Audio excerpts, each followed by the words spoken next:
Shrimati JB Mather MP, ഏറ്റവും പ്രിയങ്കരനായ KPCCയുടെ അധ്യക്ഷൻ അഡ്വക്കേറ്റ് സണ്ണി ജോസഫ്, AICCയുടെ ജനറൽ സെക്രട്ടറി ഏറ്റവും പ്രിയങ്കരിയായ ശ്രീമതി ദീപാദാസ് മുൻഷി, പ്രിയപ്പെട്ട ശ്രീ രമേശ് ചെന്നിത്തല, ഡോക്ടർ ശശി തരൂർ, ശ്രീ അടൂർ പ്രകാശ് ഉൾപ്പെടെ വേദിയിലും സദസ്സിലുമുള്ള കോൺഗ്രസ്, മഹിളാ കോൺഗ്രസ് നേതാക്കളെ, ഏറ്റവും പ്രിയപ്പെട്ട സഹപ്രവർത്തകരെ, കേരളത്തിലെ മഹിളാ കോൺഗ്രസിന്റെയും ചരിത്രത്തിലെ അവിസ്മരണീയമായ ഒരു പരിപാടിയായി, നമ്മുടെ സംഘടനാ ചരിത്രത്തിൽ അടയാളപ്പെടുത്താൻ പോകുന്ന ഒരു പരിപാടിയായി സാഹസ് യാത്ര മാറിയിരിക്കുകയാണ്.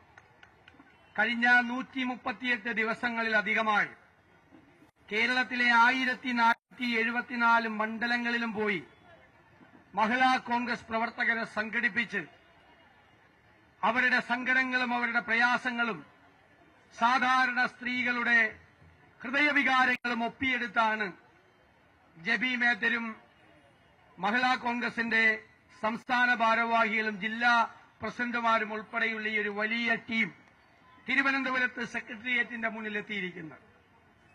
നമുക്കറിയാം, അവർ കൊടുക്കുന്ന ഈ കുറ്റപത്രം കേരളത്തിലെ സർക്കാരിനെതിരായ, പിണറായി സർക്കാരിനെതിരായ കേരളത്തിലെ സ്ത്രീകളുടെ പ്രതിഷേധത്തിന്റെ പ്രതിഫലനമാണ് ഈ കുറ്റപത്രം എന്ന് ഞാൻ പറയാൻ ആഗ്രഹിക്കുന്നു.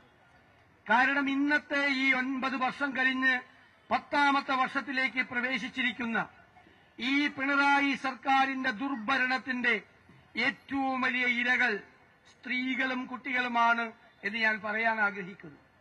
എല്ലാ സാമൂഹ്യ വിപത്തുകളുടെയും ഇരകളായി മാറുന്നത് സ്ത്രീകളും കുട്ടികളുമാണ്.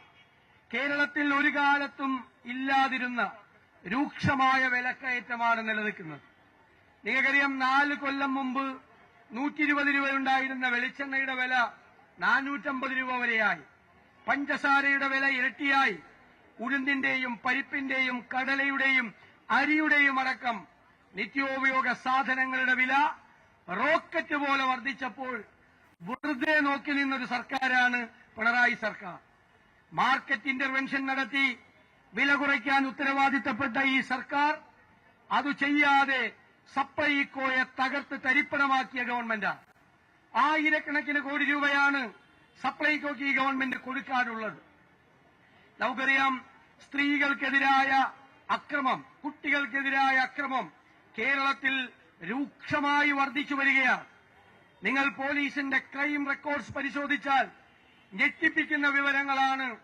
സ്ത്രീകൾക്കും കുട്ടികൾക്കും എതിരെയുള്ള അക്രമ സംഭവങ്ങൾ കേരളത്തിൽ വർദ്ധിക്കുന്നത്. മറ്റൊന്ന്, ലഹരിയുടെ തലസ്ഥാനമായി കേരളം മാറിയിരിക്കുന്നു. ഈ ലഹരി മാഫിയയ്ക്ക് കുടപിടിച്ചു കൊടുക്കുന്നത്, അവർക്ക് പൊളിറ്റിക്കൽ പേട്രണേജ് കൊടുക്കുന്നത് സംസ്ഥാനത്ത് അധികാരത്തിലിരിക്കുന്ന ഈ ഗവൺമെന്റിന് നേതൃത്വം കൊടുക്കുന്ന രാഷ്ട്രീയ പാർട്ടിയായ CPM ആണെന്ന് ഞങ്ങൾ ആരോപിക്കുന്നു. ആ ലഹരി മരുന്ന് ഇന്ന് കേരളത്തിൽ സുലഭമാണ്. ഇന്ത്യയിൽ ഏറ്റവും കൂടുതൽ ലഹരി മരുന്ന് വിൽക്കുന്ന സംസ്ഥാനങ്ങളിൽ ഒന്നായി കേരളം മാറി. അതനുസരിച്ച് അക്രമങ്ങൾ വർദ്ധിച്ചു. നേച്ചർ ഓഫ് ക്രൈം മാറി. ക്രൂരമായ കൊലപാതകങ്ങളും ക്രൂരമായ ആക്രമണങ്ങളുമാണ് നടക്കുന്നത്. അതിന്റെയും ഏറ്റവും കൂടുതൽ ഇരകൾ, ഈ ലഹരി മരുന്നിന്റെ ഏറ്റവും വലിയ ഇരകൾ കേരളത്തിലെ സ്ത്രീകളായി മാറിയിരിക്കുന്നു. സങ്കടങ്ങളാണ്, ദുരിതമാണ്, പല സ്ഥലത്തും പട്ടിണിയാണ്, വിഷമമാണ്. എപ്പോഴാണ് ആക്രമിക്കപ്പെടുന്നത് എന്നറിയില്ല. വീട്ടിലോ തെരുവിലോ പൊതുസ്ഥലത്തോ എവിടെ വെച്ച് വേണമെങ്കിലും സ്ത്രീകൾ ആക്രമിക്കപ്പെടാം എന്നുള്ള സ്ഥിതിവിശേഷം കേരളത്തിൽ ഉണ്ടായിരിക്കുന്നു. എല്ലാ രംഗത്തും ആരോഗ്യ കേരളം വെന്റിലേറ്ററിലാണ്. ആശുപത്രികളിൽ മരുന്നില്ല. മെഡിക്കൽ കോളേജിൽ സർജറിക്ക് പോകണമെങ്കിൽ നൂലും സൂചിയും പഞ്ഞിയും കൂടി മേടിച്ചുകൊണ്ടുപോകേണ്ട സ്ഥിതിയിലാണ് കേരളത്തിന്റെ സ്ഥിതി. ഉന്നത വിദ്യാഭ്യാസ രംഗം ഉൾപ്പെടെ പൊതുവിദ്യാഭ്യാസ രംഗം തകർച്ച നേരിട്ടുകൊണ്ടിരിക്കുന്ന ഒരു കാലം. മലയോരത്ത് പാവപ്പെട്ട സ്ത്രീകൾ ഉൾപ്പെടെയുള്ള മലയോര ജനതയെ വിധിക്ക് വിട്ടുകൊടുത്തുകൊണ്ടുള്ള തീരുമാനം. തീരപ്രദേശത്ത് മുഴുവൻ വറുതിയാണ്. പട്ടികജാതി പട്ടികവർഗ വിദ്യാർത്ഥികൾക്ക് ഗ്രാന്റ്സ് കൊടുക്കുന്നില്ല, ലെംസൺ ഗ്രാന്റ് കൊടുക്കുന്നില്ല. കേരളത്തിന്റെ ഖജനാവിൽ പൂച്ച വെറ്റിക്കിടക്കുകയാണ്. എല്ലാ ക്ഷേമ പദ്ധതികളും തകരാറിലായി. അംഗൻവാടി ടീച്ചർമാർക്കുൾപ്പെടെയുള്ള നിരവധി പദ്ധതികൾ വലിയാധാരമായി. 500 കോടി രൂപയുടെ പട്ടികജാതി ഫണ്ട് വെട്ടിക്കുറച്ചു, പ്ലാൻ വെട്ടിക്കുറച്ചു.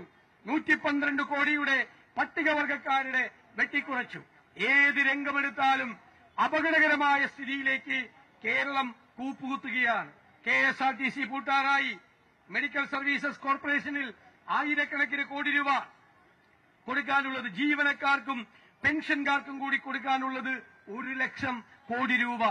അടുത്ത ഈ മാർച്ച് ആവുമ്പോഴേക്കും കേരളത്തിന്റെ പൊതുകടം 6 ലക്ഷം കോടിയിലധികം രൂപയായി വർദ്ധിക്കാൻ പോവുകയാണ്. കേരളത്തിലെ നികുതി പിരിവ് സമ്പ്രദായം മുഴുവൻ താറുമാറായി. ഖജനാവ് മുഴുവൻ കാലിയാക്കി. ദൂർത്തിനു വേണ്ടി പണം ചെലവഴിക്കുക. ഈ 10ാം വർഷമായപ്പോഴാണ് ഗവൺമെന്റിന് കുറെ കാര്യങ്ങൾ ചെയ്യണം എന്ന് തോന്നലുണ്ടായിരിക്കുന്നത്. അത് 2026 കനത്ത തോൽവിയുണ്ടാകുമെന്നുള്ള തിരിച്ചറിവിൽ നിന്നുണ്ടായിരിക്കുന്ന വിഭ്രാന്തിയാണ് ഈ ഗവൺമെന്റിനെ ഭരിക്കുന്നത്. ഞാൻ ദീർഘിപ്പിക്കുന്നില്ല. മുതിർന്ന നേതാക്കൾ ഒരുപാട് പേര് സംസാരിക്കാനുണ്ട്. ഈ സർക്കാർ പ്രതിക്കൂട്ടിലാണ് ജനങ്ങളുടെ മുന്നിൽ. കേരളത്തിലെ സ്ത്രീകളുടെ മുന്നിൽ പ്രതിക്കൂട്ടിലാണ്. കേരളത്തിലെ ഓരോ വീടുകളും കയറിയിറങ്ങി മഹിളാ കോൺഗ്രസിന്റെ പ്രവർത്തകർ ഈ സർക്കാരിനെതിരായ ജനവികാരം, സ്ത്രീകളുടെ വികാരം ഓരോ വീടുകളിലും എത്തിക്കാനുള്ള മഹാദൌത്യം ഏറ്റെടുക്കണം എന്ന് ഞാൻ വിനയപൂർവ്വം അഭ്യർത്ഥിക്കുന്നു. 2026 100-ലധികം സീറ്റുമായി ഐക്യജനാധിപത്യ മുന്നണി അധികാരത്തിലേക്ക് തിരിച്ചു വരുമ്പോൾ അതിന്റെ വിജയശില്പികൾ മഹിളാ കോൺഗ്രസിന്റെ സ്ത്രീകളായിരിക്കണം. ആ സ്ത്രീകളുടെ വോട്ടായിരിക്കണം ഈ പ്രാവശ്യം ഏറ്റവും കൂടുതൽ UDFന് ലഭ്യമാക്കേണ്ടത്. ആ മഹാദൌത്യം നിങ്ങളെ ഏൽപ്പിച്ചുകൊണ്ട് ഈ ഇത്രയും വലിയ ഒരു പരിപാടി, ഞാൻ പറഞ്ഞതുപോലെ കേരളത്തിന്റെ രാഷ്ട്രീയ ചരിത്രത്തിൽ തങ്കലിപികളാൽ ആലേഖനം ചെയ്യപ്പെടാൻ പോകുന്ന ഈ സാഹസയാത്ര സംഘടിപ്പിച്ച ജബീനത്തിനെയും സഹപ്രവർത്തകരെയും ഞാൻ ഒരിക്കൽ കൂടി അഭിവാദ്യം ചെയ്തുകൊണ്ട് ഈ പരിപാടി ഉദ്ഘാടനം ചെയ്തതായി അറിയിക്കുന്നു. നന്ദി.